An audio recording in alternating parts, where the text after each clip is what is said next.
Yang kita sikapi dari masalah polemik nasab Balwi ini adalah tentang klaim Balwi kepada Rasulullah serta kepada tokoh-tokoh pribumi, dan pembelokan sejarah serta tindakan rasis para keturunan Habib Balwi ini kepada para pribumi.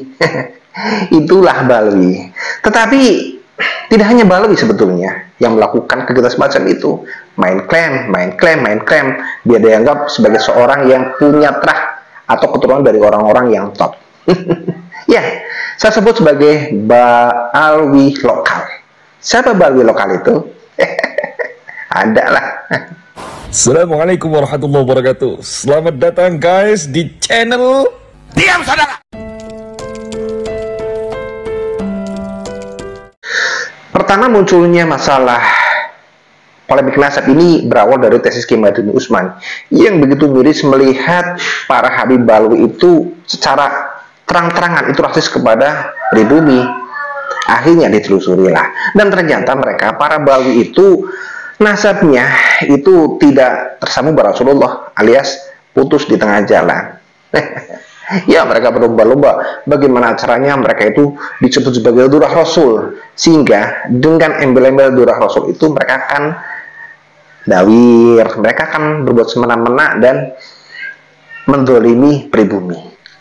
Namun faktanya dari sampel beberapa Habib yang dengan sukarela itu mengetes DNA, mereka itu ternyata bergenetika Yahudi Askenazi dengan haplogrup G. Nah, itu lebih parah lagi kan.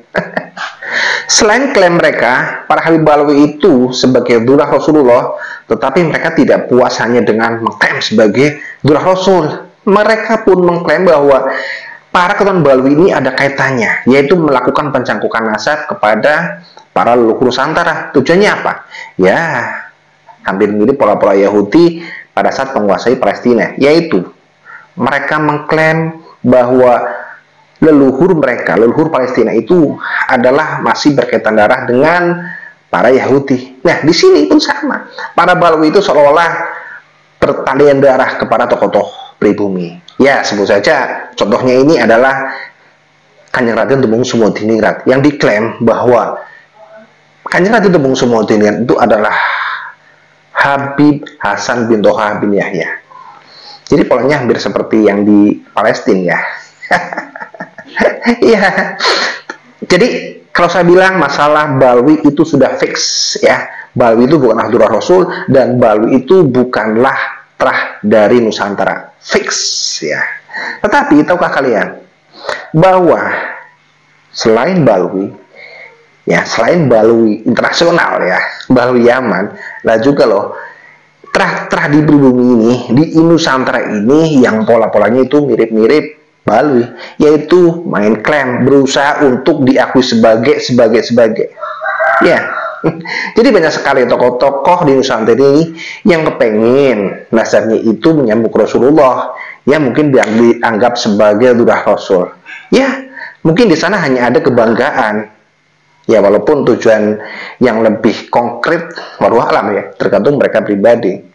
Selain para tokoh-tokoh ini berusaha untuk mencandolkan nasabnya kepada Rasulullah, tidak jarang banyak sekali pribumi yang mencantolkan nasabnya kepada trah-trah Nusantara.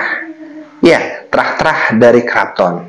Ya, karena bagaimanapun trah-trah dari keraton itu adalah trah-trah elit yang secara sanad itu nanti akan menyambung pada Rasulullah juga, menyambung pada Wali Songo dan sebagainya. Nah, di sini para tokoh-tokoh yang kalau saya bilang itu kemeraden gitu ya, biar disebut sebagai Raden, itu bagaimana caranya biar tercatat sebagai Durah Wali Songo, sebagai keturunannya dari leluhur Nusantara, dari keraton, sehingga mereka akan disebut sebagai kiai, ulama, gus, ataupun sebagai Raden. Dan yang paling berbahaya dalam hal ini adalah mereka orang-orang yang kepingin nasabnya itu seolah tercantol kepada nasab keraton. Iya, jadi mereka ada juga yang ya barangkali dengan membayar sejumlah uang kemudian mendapatkan gelar Raden, mendapat gelar Tumenggung dan lain sebagainya. Jadi kalau saya lihat ya ini polanya hampir sama seperti Balwi Yaman, tapi ini Balwi lokal lah begitu. Jadi ya di sini ini memang ada fakta begitu. Lah kalau kita mengejar Balwi mereka sebagai Dullah Rasul itu terputus, tentunya kan berdasarkan data ya. Karena mereka tidak bisa mendudukan data ketersambungan Balwi dengan Rasulullah, maka ya sudah dicoret. Sama yang di Nusantara ini, para tokoh-tokoh yang berusaha untuk menyambungkan nasabnya kepada keraton, kepada Wali Songo, tetapi tanpa data, tanpa bukti-bukti yang konkret dan ilmiah, kita mau sebut mereka sebagai apa?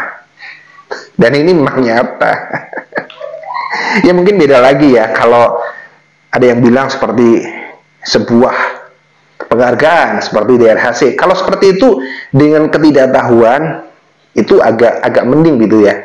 Contohnya nih, ada orang yang tidak tahu apa-apa karena sebuah prestasi kemudian diberi penghargaan dari keraton barangkali Cirebon, Solo, Jogja atau keraton manapun begitu. Ya karena ketidaktahuan dan itu sebagai penghargaan ya bisa kita maklumi. Tetapi kalau dengan berusaha untuk membayar sejumlah uang, kemudian meminta mohon supaya nasabnya itu dikaitkan dengan keraton begitu, ya kalau menurut saya ya hampir seperti Balwi. ya jadi mungkin dengan gelar RT nantinya akan ya merasakan hal yang luar biasa, ada kebanggaan tersendiri, biar turun dan sebagainya. Ya mau ngomong apa ya? Ya ini memang ada Balwi lokal gitu. Oke lah, pokoknya begitu ya. Jadi pola-pola Balwi itu tidak hanya ada di Balwi Yaman, tetapi ada juga Balwi lokal lah gitu ya. Oke lah, apapun namanya, apapun bentuknya, apapun sebutannya, Balwi lokal ataupun non Balwi gitu ya, Raden atau bukan, tetapi kita jangan sampai terpecah belah. Ya, karena siapa yang akan menjaga negeri ini kalau bukan kita? Mari kita jaga negeri ini dari tangan orang-orang jahat, dari para pencuri makan dan dari para pencuri nasab.